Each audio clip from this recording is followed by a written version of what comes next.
Hello, it's Peter Wright and Kathleen Beauvais in Ontario, Canada, with another episode of the Yakking Show. This is the show that provides you with a wider range of actionable business and ideas and tips than you'll find practically anywhere else on the internet.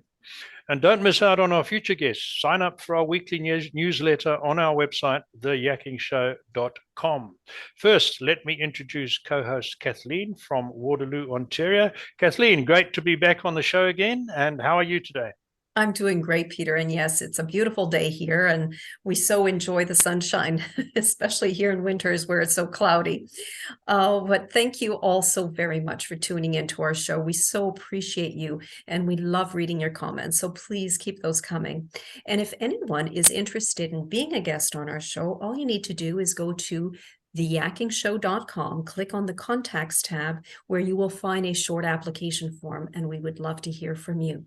And as Peter mentioned, we do have another special guest with us today. Her name is Tiffany Cheng. Hello, Tiffany. Welcome to the show. How are you? Hi, Kathleen. Hi, Peter. Very good. Thank you for having me.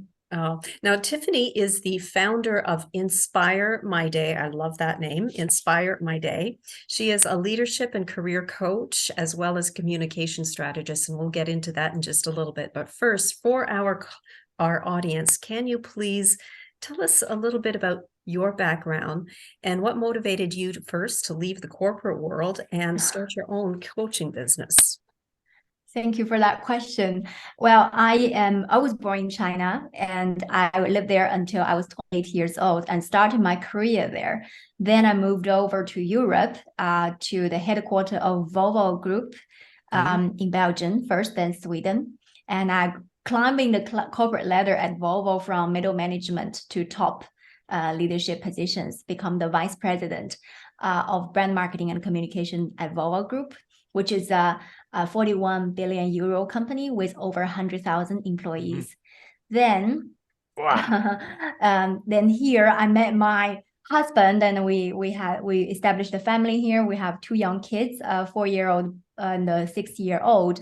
Then I wanted to be more established here in Belgium because I always had an international career. I was not only traveling globally, but my job was actually in Sweden. And then later on, I went to China to become the vice president of Asia. So that kept us always being a separate family because my job was never in the same country as where I lived. Then later on, I become the vice president of Atlas Copco, which is 11 billion euro company with over 40,000 employees. So that was basically my corporate career world. That took me 16 years in total. And very recently, I left the very comfortable corporate world and I became an entrepreneur. I established my own business. Wow. And what motivated you to do that? What was that? Was there something in particular that said, I need to leave the corporate, I need to just branch out on my own? What was that? Yeah, absolutely. That's a great question. I love this question. There are two main reasons. One main reason is I did see the need. First of all, myself went through a very difficult period where I went from middle management to be promoted to the top. And to tell the story that I started my career in China, and my promotional period in the first few years was really easy. I went from specialist to manager, manager to senior manager to director, then relocate to the global headquarters. So I thought if I just kept going, working hard, deliver, and being a nice person, I would get the top leadership position pretty soon. And I was wrong. And I was wrong for 12 years. So I spent 12 years in the middle management. Wow. And being very ambitious myself, it was quite a long waiting time. And I had a lot of frustrations and impatience. I've tried many things. Eventually, I did figure it out, but I wish someone could have handed over me a guide, a roadmap that could help me. And that's first reason that I wanted to do this for other people who have also been stuck in the middle management, because more and more I see my client, I see some of them stay stuck much longer even than I did. And they definitely appreciate this type of roadmap handed over to them and give them that guide and support so that they can accelerate. Because another shame part is many people stuck in the middle management, eventually they passed over their passion. Maybe they reach certain age, maybe it's past certain stage of their life, they eventually give up. They just stay there for the rest of their career, which is a shame. They can totally become more and earning more. So that's the first reason. And second reason, of course, is my own ambition. I'd always wanted to have my own business, although I never thought I would actually do it. So after reaching the top, the kind of top I set for myself, which was the vice president of these companies, I no longer want to keep climbing and maybe become the senior vice president or the president. So that was not what I wanted at all anyways. So I thought, why don't I use the rest of mine? I still have 20 plus years left in my career to do something else. And maybe that will create even more value than I am right now. So that was why I started this business. Wow. Amazing. You're such an inspiring woman. You really are. Oh, for sure. Inspiring woman.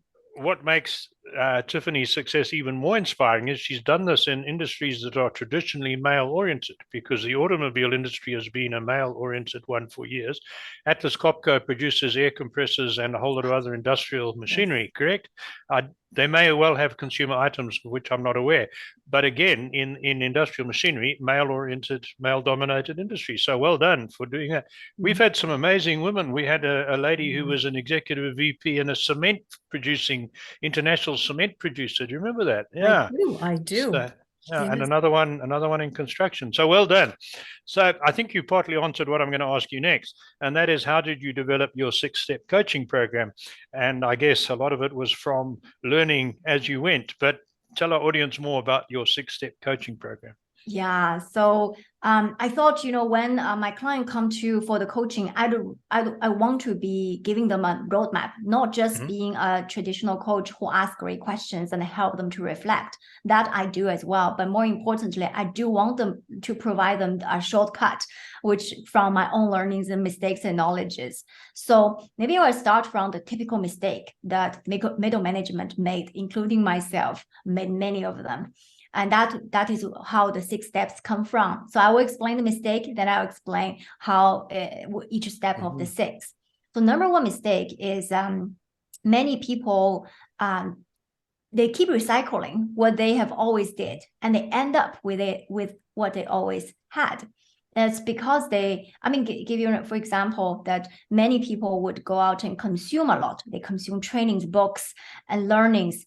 And they get a lot of aha moments from these trainings and books. But when we return to our desk, the high is gone, and they keep implementing. They keep the implementation for tomorrow, and that's one of the places that many people got stuck. And the second part is that many people are also too busy to be successful. They would focus a lot on the day-to-day. But as I said, keep working hard and deliver result is what you can get you from middle from junior to middle, but not from middle to top. You need a whole another level of skills, etc. So that comes to my first step. That is to discover what leads you to the result of today.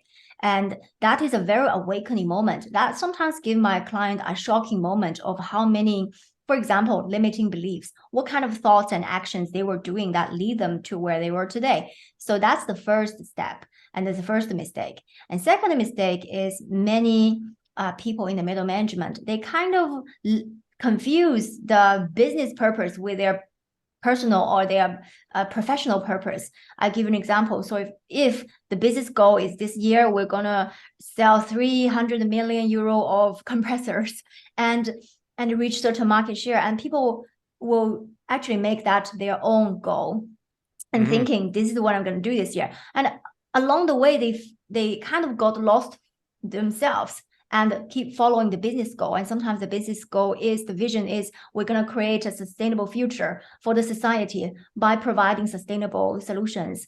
Then people think my goal is to create a sustainable future for people. It kind of got lost their own way. And then at the end of the day, they were like, why am I not promoted? Why it's still not my turn.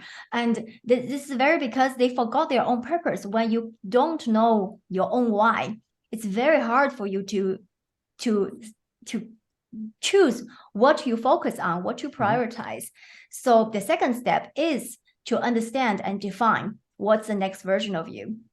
So the first is to discover what leads you to where you are today. And second is to define what's the next version of you. And also, it's not about, oh, my next version of me is become the vice president. Oh, the next version of me is become the general manager and earn this amount of money of income. That's not the next version of you. And the next version of you very much is helping my client to create their new identity. And yes, we do set up goals, but the reason to set up these goals is not to reach the goal. My client went totally crazy. What do you mean set goal is not to reach the goal? It means that when you set up the goal, you put yourself in that future identity. You think better, you think bigger. That's to help them to think more clearly and think in a bigger way. So that's the second step and second mistake. And third mistake is really about people really working harder on their job than working on themselves. It's very different things. When you want to be promoted to a senior leadership positions, you cannot just demonstrate you can do your current job very well and being a great team member. You need to demonstrate your leadership capacity. You need to demonstrate 1 or 2 levels above in a very consistent amount of period, likely more than 6 months. So people sometimes expect to be promoted because they have been accomplished all the goals and giving all the results and doing what they should be doing. But that's not going to get them to the next level.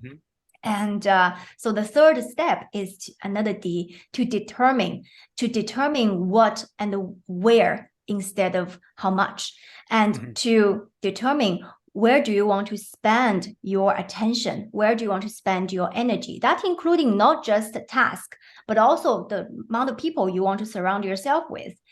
What kind of people decrease them? What kind of people increase them? So that's really the third step. And the fourth step, another D, is to develop. That is to develop their own story and their own narrative. And people will most of the time mistake, I'll develop my story. I can tell my story, no problem. But really, when you go for a career development or progress, it's not really about you. Your story need to have everything in it for your stakeholders. So that's the difficult part for many people to process and to deliver, to really define that story. So this is the next step. That I can go on forever, but I'm just gonna be pretty brief here. Actually, anyone listen can go to my website and you get these 6 steps for free. I also have free training. It's about 1 hour long. I explain these 6 steps in depth. So you can go to my website, inspire.com. inspiremyday.org. So you can have access. Yes, .org. You will have that. And that's very good. Yeah, thank you. We can leave the link in the show notes. So the fourth step is to develop their own story that have everything in it for them, to the extent that when people read it, they can imagine you in their company, in that position, and deliver that level of leadership capacity. So that is the number 4 step. And number 5 step is really to dominate, another D. How to be so good that having you on board can fuel their own success. Either is your sponsor, either they are the people who promote you. It can be your future boss. So here, many people also make the mistake is that one of them is that they think it's when they want to be promoted, it's their boss who decide. Actually, no. Yes, when it is in a junior position to middle, very likely. Sure. But when it comes from middle to senior, it's a group of people. It's a panel of people who decided. You need to understand how the politics works and the power shifts. So that's really the number 5, to be able to dominate. And if many of my clients, they apply externally, then when you research the company, it's not about the research, how much you want to work for them. So maybe you see they have globally how much cool things they were doing, what kind of footprint, what kind of opportunity culture, etc. You love that. And when you go for an interview, people ask you, what's your motivation to come and work for us? And you express how much you love their company. That question really is about how much you love their company, that you can actually turn it into something in it for them, because that's all what they are listening, right? So the kind of research is not to research what's in it for you. And that will make it the fifth step, dominant. How to be so good that have you on board feel their success. And now I'll come to number 6 step. The number 6 step is the drive, how to drive the negotiation on salary negotiation, package negotiation on a psychological level. And many people in this part also, very likely myself too, take it very personally. We think the salary is our value. We feel undervalued, or and eventually what I teach with my client is how you can learn to get the hiring team feel emotionally safe with you, so that they come to the conclusion which you want them to. So this is all the 6 steps in a nutshell. Wow, very good. Wow.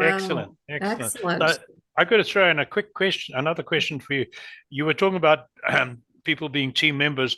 I read on another management site very recently, somebody pointing out that if you really want to be get to the top of a big company, at some stage you have to stop being a team member and be a leader, because leaders cannot be company can't be led by a team. It has to be led by, any organization has to be led by a leader, not a team or a committee, correct?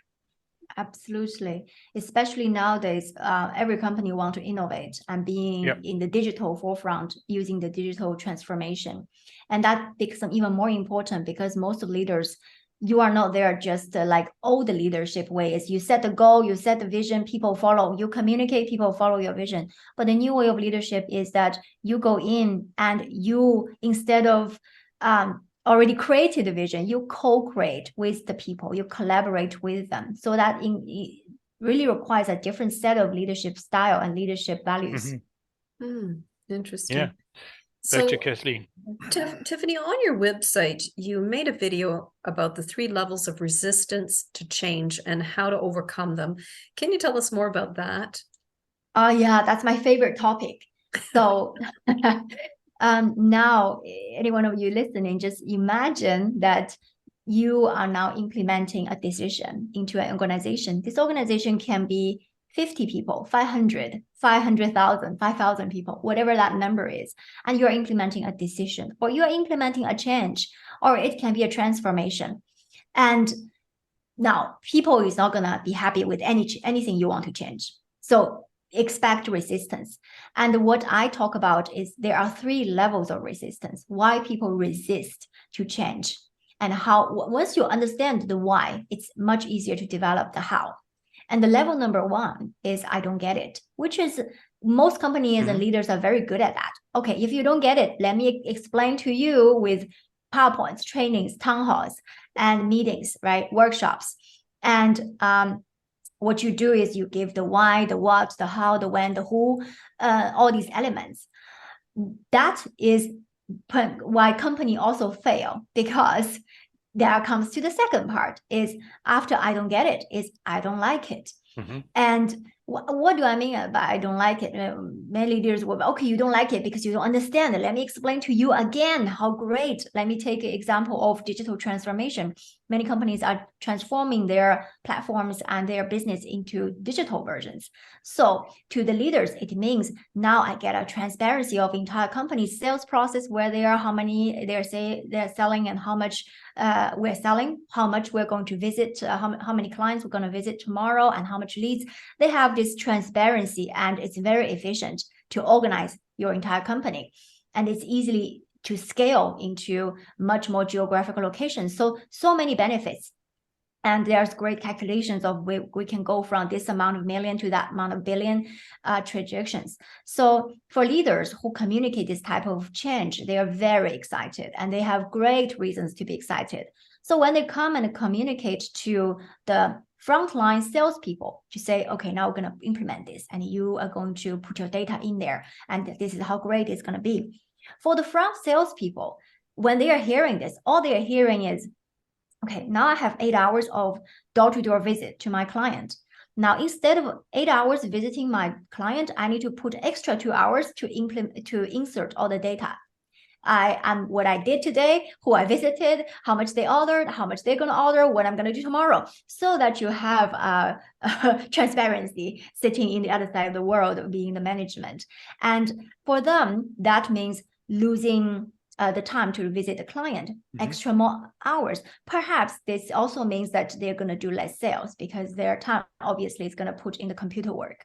So this is why they don't like it. And if leaders go on and on addressing these benefits means for him, then the people who listen is not going to connect. Because what motivates you as a leader does not motivate your employees. So that is why what I'm saying is second level is I don't like it. The thing here, why most companies fail is most working places, they are not designed to handle emotions and fears. So they don't address it. They think, oh, okay, they don't get it. Let's go back to the level one. But actually, employees asking questions more logical. Sound like they're asking questions to address the number one level, but actually they want you to read between the lines, understand that I just don't like it. It's not that you repeat your reasoning another 3 times, it's not going to help. So that's the level number 2. And level number 3 is even better, is that I don't like you. Yeah. And the you here can mean not just you personally, it can mean you being a certain identity, maybe HR. If HR come to your department meeting, you probably think there's something wrong with our team, right? It can be the HR, it can be someone who is coming from global headquarters and they want to implement a global process into a local place. So that can be you as someone from global headquarters. So we really do need to address all these levels of resistance, understand which part is the problem. Then you can design your communication and to influence and inspire these people to take action. Wow, 3 level. Yeah, that's very good. And I hear what you're saying, having been in the corporate world myself, very, very much aware of those 3 levels. Here's one for you. You say you work mainly with expatriates. Is there a specific reason for that? And there's 2 parts to this question. And do they experience a greater range of difficulties and challenges than native-born management people?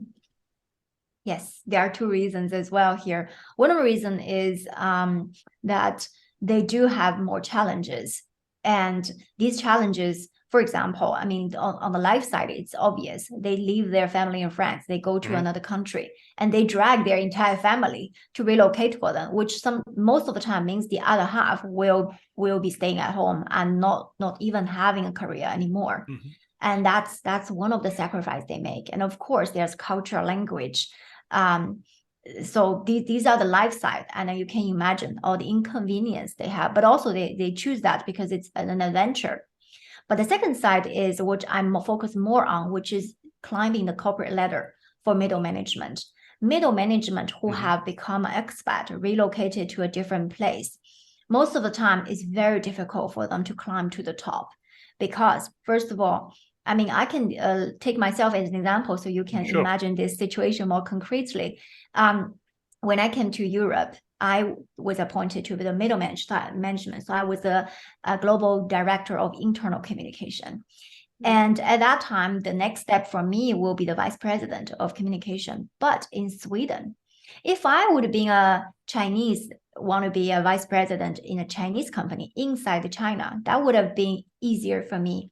But to be a vice president of communication in Sweden, first of all, I'm not even speaking Swedish. I cannot even read media, Swedish media. I don't have a Swedish journalist media network like the local. So I do lose a lot of competitive edge. If there's a media writing anything about our company, I wouldn't even be the first one to know. And so that's first. And that's being to the top, because majority of the time we're talking about to the top. That also means you go to a global headquarters. It is not in your home country. And that's a place where all the power is. But also that's a place, majority of them, if it's a Swedish company, majority of them on the top. I mean, I'm talking about the top 1%. They are Swedish. Of course. And it's much easier for them to bond together internally in the company, externally talking with the politics, the government relations.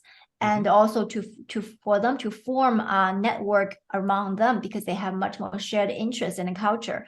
Whereas being an expat, it's much more difficult because as higher you go, it becomes not so easy to measure. You cannot say I can sell more. That's why I need to get the vice president. It's not that level of measurement anymore. It's a lot of soft skills that you're able to collaborate. You are able to engage others, and that all are barriers for expats. And second reason is after I started my business, I actually did not set up a goal to target as expat, but I find out only expats come to me and ask for help. And I do realize after that, many expats do have this type of self-limiting beliefs, I call them. Sometimes you can meet people who come from Eastern Europe, feel they are not adequate enough to be a top leader in Western Europe or in Northern Europe. And these are all the barriers inside ourselves we set up for ourselves. And that's also why I had one of my modules is to address these limiting beliefs. Very interesting. Quick one. I noticed coming from English-speaking, British-influenced Southern Africa. I was in several countries. Our business language was much more direct, I found, than in Canada and North America. So I found, not that I got it back into the corporate world, but just in general business dealings, quite a difference in culture. And we all speak the same language, and so I can just imagine that in a country with a different business language, it must be even more difficult. Yeah, interesting. Thank you for that, Kathleen. Tiffany, tell us about the 1% Academy and what does that 1% have in common, and also what do you do to help them get there? Yeah, that's a great question. Thank you for asking that. Maybe I can give you some examples, which I actually put together. Also, it's free. You can download it for free. There are 17 qualities that can move you from middle to top. And I do have 17 qualities for the people who are already in the top, and the 17 qualities for people who are in the middle and striving to go to top, and what kind of mistake they can raise for their own self-awareness. So I'll talk about maybe 3 to 5 here. Sure. And the first is being the top leadership positions. You practice empathy towards leadership as your company navigates through changes, and you think about wider implications of your own behavior to others. So that means the opposite is you are frustrated about the problem your company has, and you think it's your management who need to fix that, which is quite common. You hear people talk about, I don't know what our management is doing, why it's so slow, why it takes so long to react. So that is one of the 17 I defined. And second is that as a leader in the top, they behave like a leader and they are consistent with their personal brand, not only up, but also down and across with different stakeholders. That including, for example, collaborations, reliability, clear communication, and even kindness. And the opposite way of doing that would be you think leadership is just job title. I will become a leader once I get that job title, once I have that authority. And you think you can only develop leadership after you have been appointed to that level. So that would be the second. And I give you maybe 1 or 2 more examples. And the leadership, the people who are in the top, they take ownership of their performance and they keep track of their achievement so that they can look back at their growth over time and they learn what was their learnings. And by doing that, they made it very easy for anyone who need to or want to appoint them to the next level. Also easy to see those achievements and these learnings and these growths. And the opposite way of doing that is they haven't got any feedback from their manager for months or years about their performance. And the career progression obviously was not there. And they are not even taking proactive actions to go and seek for these feedbacks. So these are number 3, and I can go for 1 more maybe. Then the next one is that when in a top leadership position, when they talk with their higher level managers, sponsors who can get them the promotion, they not only have a list of their own achievement, but also they can present the impact the team made under that leadership at the level above their current level for at least 6 months. So the opposite of that is that when you talk with your manager about your promotion, your case is only about my own needs. Why I need that promotion because it's been 5 years I'm doing this, and I need that promotion because I have this ambition and I want to grow. So that will be a worst case to present any case for next level promotion. Oh, absolutely. So we're getting close to the end of our time. We don't have to rush, but I'm just aware of the time. So I've got a question I need to ask you, and I ask this question of all the successful business people we have on the program, and you're on the show, and you're clearly right up amongst the top of those. So, in your wide experience, Tiffany, and in your work with other leaders and people who perhaps who don't make it as leaders, you've talked about 17 qualities that you need to go from one level to the next, and another 17 to get to the top.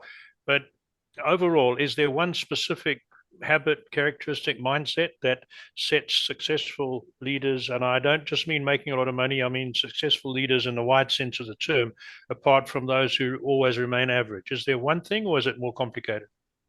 I can give you the one thing. That is, as you know, that our brain are not designed for success. It's designed for survival.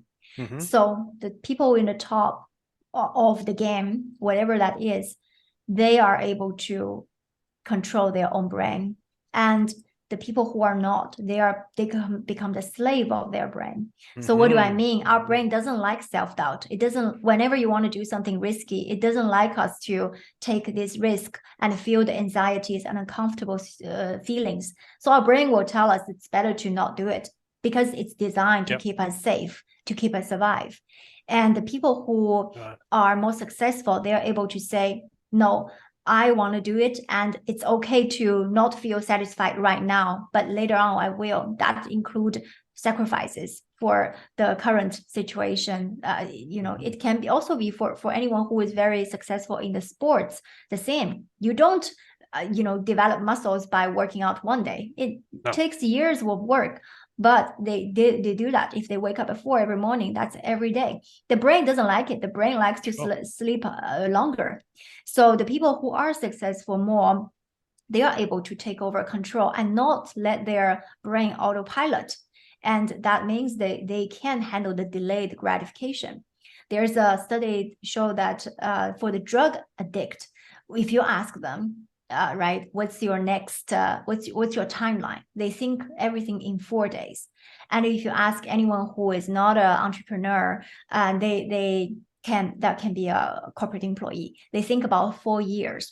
But when you ask about this question to an entrepreneur, they think in 10 years. They think about Elon Musk, he's already thinking 100 years later, right? So that is the big difference. Wow. Right. You know what, Tiffany, I could listen to you speak for hours and hours and hours. And unfortunately, we are coming short on time. So please tell our audience how they can contact you. Sure. They can contact me through my LinkedIn, Tiffany Cheng, or you can also visit my YouTube. I upload video every week. And you can also come to our website. There are a lot of free resources you can take from the 17 qualities I talk about, or the 6 steps in my free training. You can all find them in my homepage. It's inspiremyday.org. .org. And for audio listeners, that is in the description. Thank you, Tiffany. Oh, thank you so much. What a privilege to have had you on this show today. It's truly, and as I mentioned earlier, you really are an inspiring woman. So congratulations and kudos to you. So thank you all again for tuning into our show. And until next time, take care, everyone. Bye-bye. Bye. Bye.